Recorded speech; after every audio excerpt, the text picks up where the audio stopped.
This is the castle where Helena von Freiberg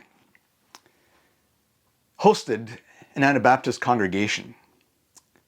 Let me read a quote from Myron Augsburger in his book, Faithful Unto Death. It is significant that the concept of the priesthood of believers among the Anabaptists elevated women to a role of partnership in the congregation of believers.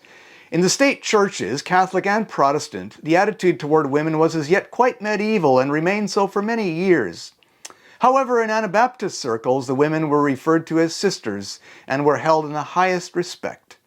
The freedom with which they lived and associated with the men in the work of the church accounts for the incorrect and slanderous charge made by their opponents that the Anabaptists had their women in common.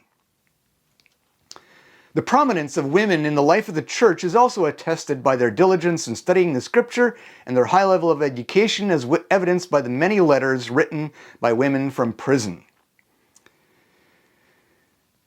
Anabaptist women were not a bit behind the Anabaptist men in understanding the interpretation of the gospel or in steadfast suffering for the truth of Christ.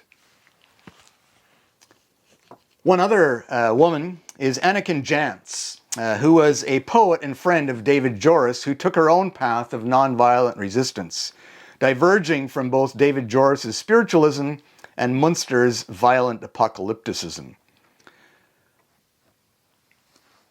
Aneken Jans. I hear the trumpet sounding, God calls me to obey. Is it David Joris holding power and sway? Or can I speak?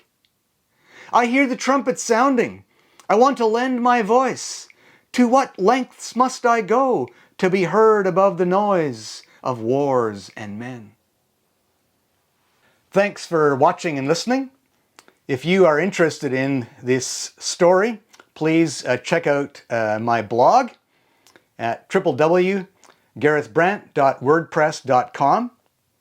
If you'd like to host my exhibition of 15 watercolor paintings and storyboards, please contact me at my email address, garethbrandt61@gmail.com, and stand by for a book that will include my poetry, storyboards, and pictures, which will be published by Masthoff Press later in 2024. Thanks for watching and listening.